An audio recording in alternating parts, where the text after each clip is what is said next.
The opening scene begins with Atlon, a seasoned and wise politician, welcoming council members back after a long absence.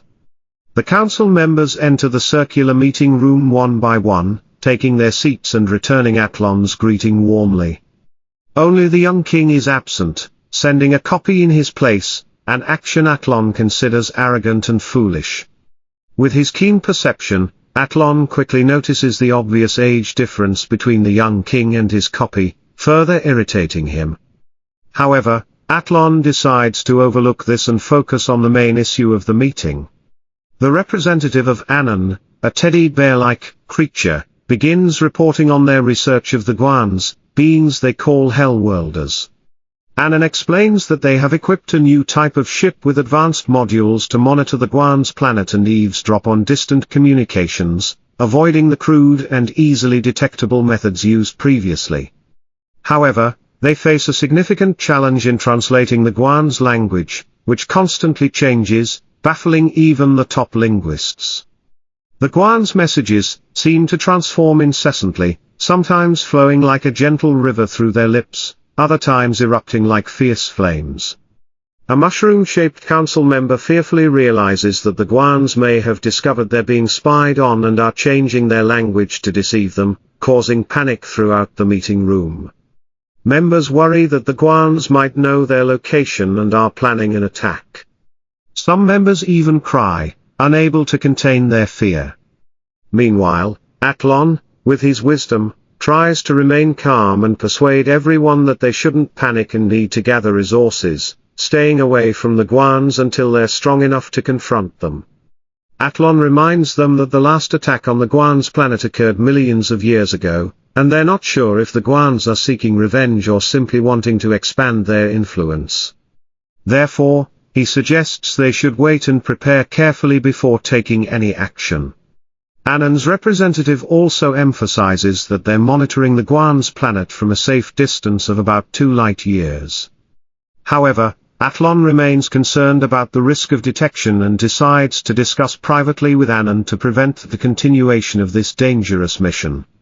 Atlon knows this is crucial because if the Guans discover the scout ship, they could use torture methods, assimilation, or extract information from the crew to find and attack the rest of the civilized universe.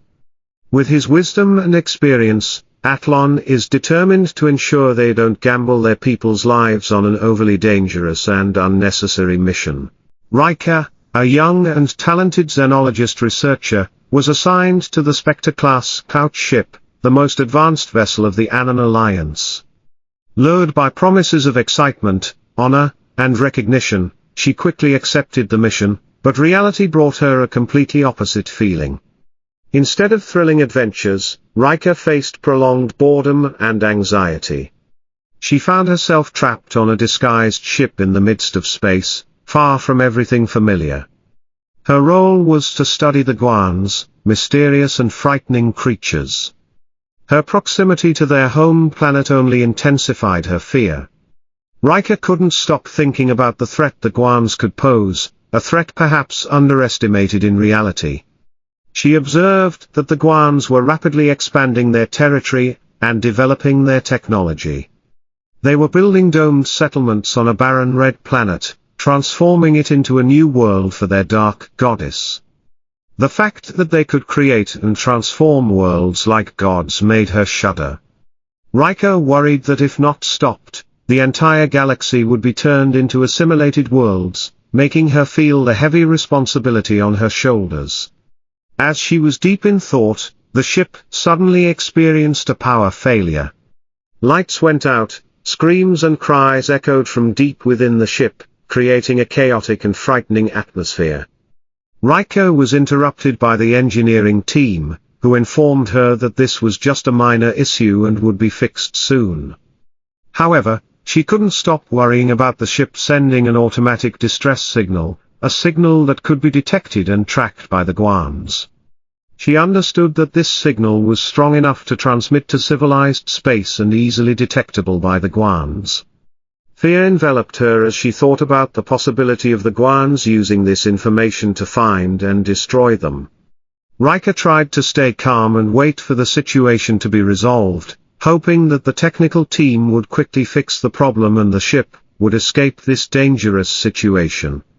While anxious, Riker couldn't stop thinking about what the Guans would do if they were discovered.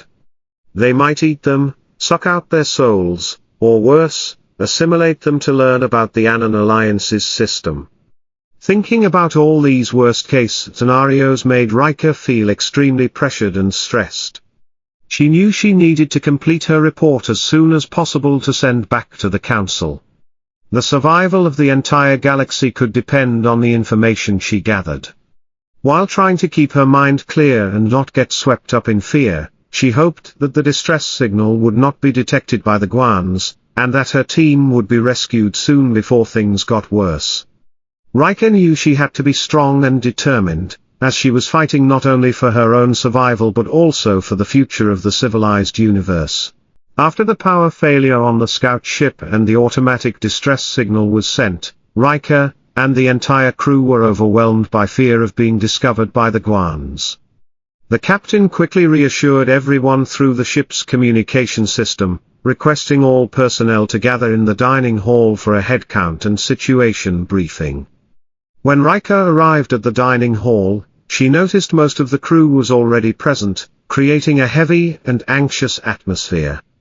The captain stood on a table, his voice strong and decisive, announcing that the distress signal had been sent, and there was a possibility the Guans would detect their ship. This caused a wave of panic, with some members blaming each other, while others sank into fear and despair. The captain tried to remain calm, urging everyone not to lose hope and emphasizing that the chances of facing a terrible fate were still small. He reminded everyone that the Guans were still quite primitive and might not understand or ignore the signal. However, to prepare for the worst-case scenario, the captain ordered everyone to return to their rooms and calm down, then gather at the armory to prepare for defense if necessary. Riker felt her anxiety increasing, but she knew she needed to stay strong and cooperate with the crew to deal with this situation. She returned to her room, trying to keep calm and think about the next steps. She understood that if the Guans detected the signal, they could come and attack the ship at any time. Riker knew they couldn't gamble their lives on luck, but needed to prepare thoroughly for every situation. After a few hours, when everyone had time to calm down, the entire crew gathered at the armory. The captain and security chief began distributing weapons and instructing everyone on defensive measures. They planned for various scenarios, from early detection of the Guans to dealing with a direct attack. Everyone understood that their survival depended on preparation and close cooperation. Riker felt the tension in the air, but she also noticed the determination in her teammates' eyes. They knew they were facing a great challenge, but also knew they weren't alone. She tried to keep herself busy, checking equipment and preparing for any situation that might arise. While waiting, she couldn't stop thinking about the worst that could happen. She wondered if the Guans could find and destroy them, or if they could overcome this challenge and survive to return home. Each passing second felt endless, but Riker knew she couldn't let fear dominate her. She had to be strong and determined, because not only her life but also the future of the Anon Alliance and the civilized universe were at stake. Riker was determined not to succumb to pressure. She would fight to the end to protect what she believed in.